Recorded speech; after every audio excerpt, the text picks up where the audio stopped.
Hi, and welcome back to Football Made Simple.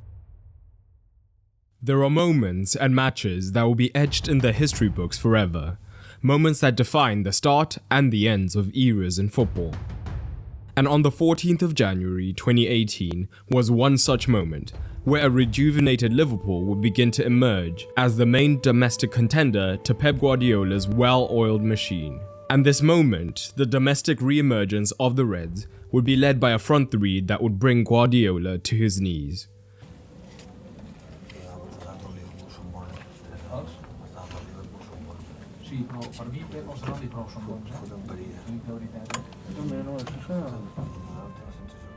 Roberto Firmino, Sadio Mane, and Mo Salah would put on a truly iconic performance. Coming into the match, a quick glance at the table might have indicated that this would not be a close match, but anyone who had closely been following the league season knew that this wasn't representative of the two sides' abilities. City were on a historic run and had been overperforming their expected points, whilst Liverpool on the other hand had been underperforming theirs, meaning the game may have been closer than it first appeared.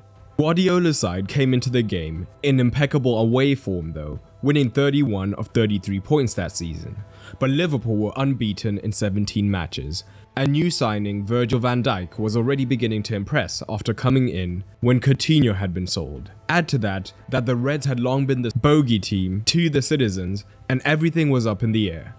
But City's own front three of Sane, Sterling and Aguero were scintillating, and many pundits had them as pre-match favourites, especially with Salah only just recovering in time to make the matchday squad, and the goalkeeping situation between Mignolet and Karius still being unclear.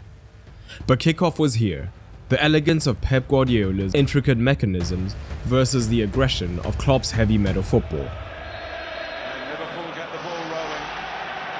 The Reds came out on a mission, and the initial stages of the encounter were not even close. City, as always, were looking to keep possession to quieten the Anfield crowd early on, but Klopp's Reds were a pressing machine that looked to suffocate Pep's men right from the off. In possession, City were lined up in a 4-3-3, with De Bruyne and Gundogan looking to take up high positions between the lines, but neither Delph early on nor Walker inverted infield alongside Fernandinho, leaving him vulnerable. And the front three of Liverpool led the press with an uncommon ferocity. Firmino, the hard-working Brazilian, was the leader in this sense, and when City centre-backs were on the ball, he sprung forward to apply pressure. Depending on which side the ball was, he would be joined by Mane or Salah, who would look to press the centre-back on the outside. But Liverpool knew that Otamendi was not as good on the ball as John Stones, so Firmino often pressed Stones first, forcing the lateral pass to Otamendi, meaning that Salah spent most of his time higher up pressing Otamendi, whilst Mane was deeper on the left. This would have two effects. Either Otamendi would be forced into a riskier central pass that could lead to a turnover, or it would force the back pass to Ederson, where Firmino could then continue his press, often forcing City long. Alternatively, if Firmino was the sole presser, Mane and Salah could concentrate on cutting the wider passes to the fullbacks, funneling City's play through the centre, although occasionally the wingers could be caught out with balls over the top to the fullbacks. But for the most part, their press worked perfectly, forcing City to play central, which was less effective because the Liverpool midfield had backed up the press excellently. Fernandinho would look like he would be in space, and many teams would have committed one of their higher midfielders to the press to allow their defensive midfielder to remain deeper to protect this space. Klopp, however, did not want to risk leaving one of the dangerous free eights in room higher up the pitch, or leaving Fernandinho with the space to dictate.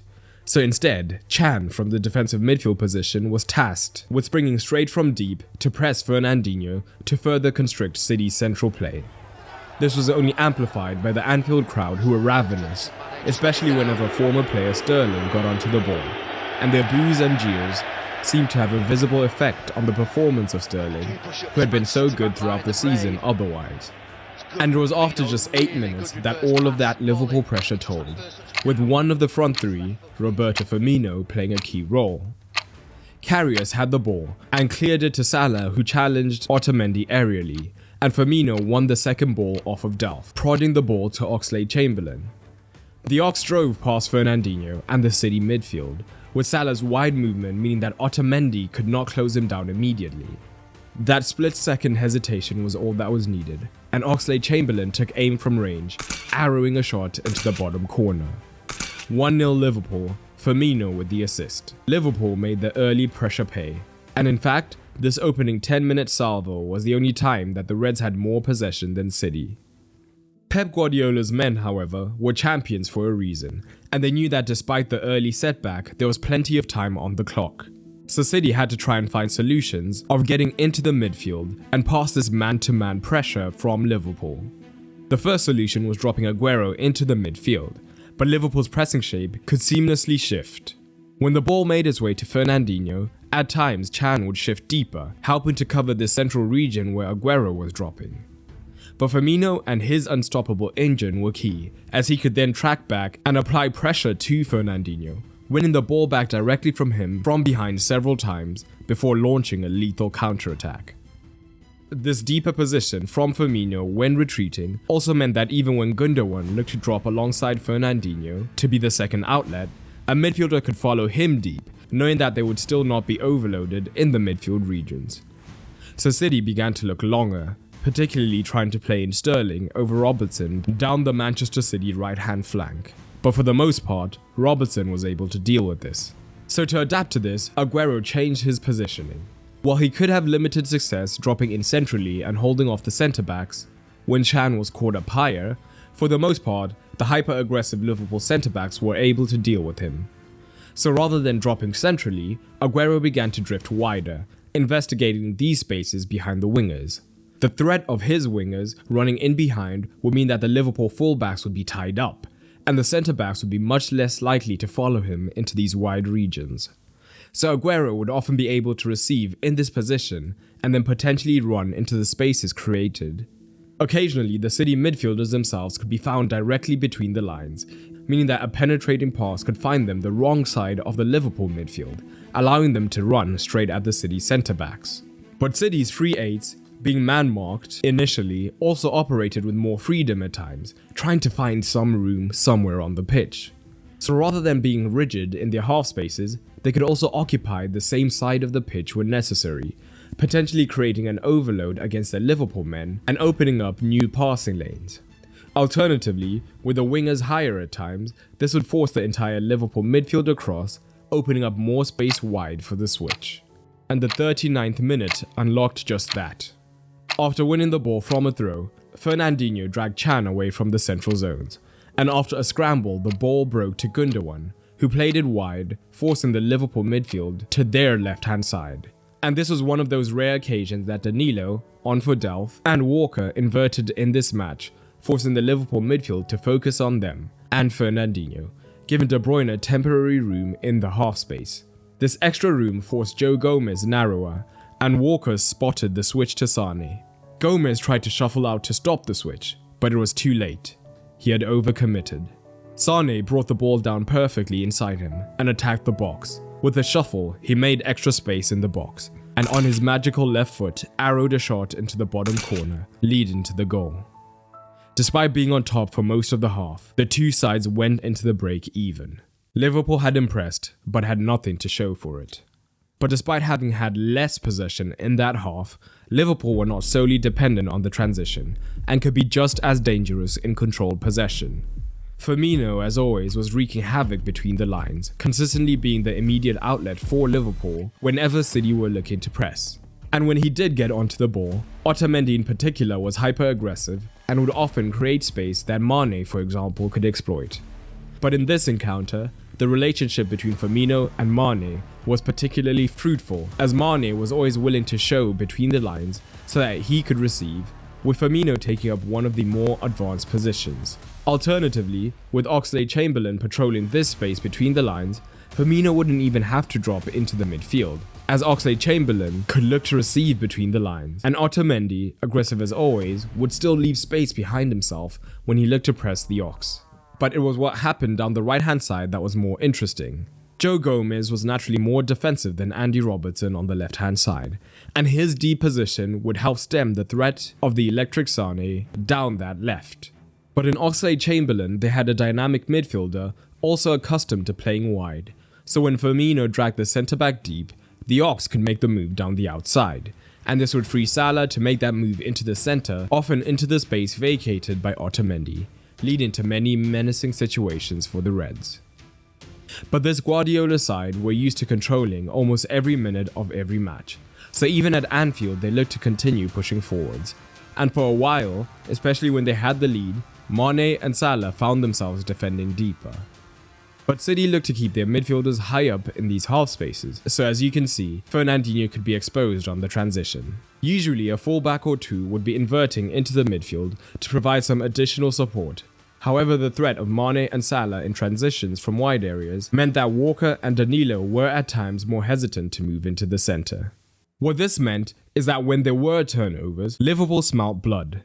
The Reds were an incredible team on the transition and exploited this in various ways, with that front three being a fluid weapon that could change shape effortlessly. Firmino could receive the first pass, and if a gap was immediately created, he could play the first time pass round the corner. But if not, he could also effortlessly turn, with the pace of the wingers forcing the defenders deeper and giving him space to run into. Eventually, when they had to confront him, he would release the pass at the perfect time. But Firmino could also directly make the runs in behind, and this would push defenses deep and could create space central for Salah to attack, and he could be the one to receive and orchestrate. But the physicality of Oxlade-Chamberlain was also a secret weapon. He had enough running power to explode past Fernandinho, meaning the front three could stay high, with the Ox being the fourth attacker. Even when it looked like they were in control, City were hanging on. And in a devastating 10-minute spell, Liverpool cashed in on all of their hard work. In the 59th minute, De Bruyne and Gundogan found themselves high up, isolating Fernandinho. So when the ball broke, Oxlade-Chamberlain eased past the City midfield, and because Mane and Salah were already forcing the fullbacks deep, there was room to run into. Again, Firmino knew when to drop, but this time spotted the space in behind, and Oxlade-Chamberlain played in the perfect pass, as Firmino outpowered Stones. Ederson rushed, and Firmino composed himself before lifting the most delightful of finishes over Ederson. 2-1 Liverpool, a goal and an assist for Firmino. The Reds were not done. Straight from kickoff, Liverpool set up in their pressing trap once again. Firmino forcing the ball to Otamendi, and a narrow Salah preventing the wide pass to Danilo, leaving only the central pass to Fernandinho free. As soon as he received, Chan sprung forward from defensive midfield, forcing a stray pass. Mane pounced, and City just about escaped. Anfield ratcheted up the noise.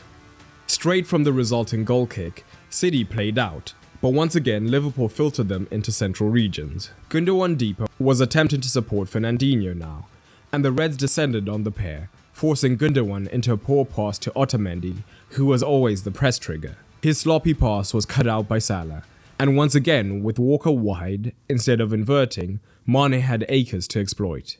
He made no mistake, getting on the end of Salah's pass to finish into the top corner. A goal and an assist for Firmino, an assist for Salah, and a goal for Mane. The crowd demanded more, and 4 minutes later, Liverpool obliged. City found themselves in the same position, De Bruyne and Gundogan high up the pitch, even beyond Aguero this time, and the ball was lost. On this occasion, Salah was the deepest, with Firmino remaining high and Oxlade-Chamberlain on the right. Salah received, and as he had threatened all game, Mane ran in behind Walker on the transition. Again, Ederson rushed out, and looked to have made the right decision making the clearance. Except he got no height on it, and Salah as always was still awake. With one touch, he had the ball under his spell, setting himself up perfectly for the chipped finish from range. Anfield exploded. An assist for Firmino, an assist for Salah, a goal for Firmino, a goal for Mane, and now a goal for Salah. Liverpool's front three had put a dagger deep into the hearts of their biggest rivals, and put on a truly iconic showing. City were made of stern stuff, and of course never gave up, pulling goals back through Gundogan and Bernardo late. And despite a last gasp chance for Aguero to equalise, the game was over. City would go on to win the league that season, but this encounter was a marker for the rivalry that would emerge over the next few seasons, and the level that these two sides would push each other to, and the level that this Liverpool front three could achieve. And in fact, these two managers and these two sides would go on to have another iconic battle, and perhaps the highest level match that the league has ever seen. But that's a video for another day. So hit subscribe so that you don't miss that.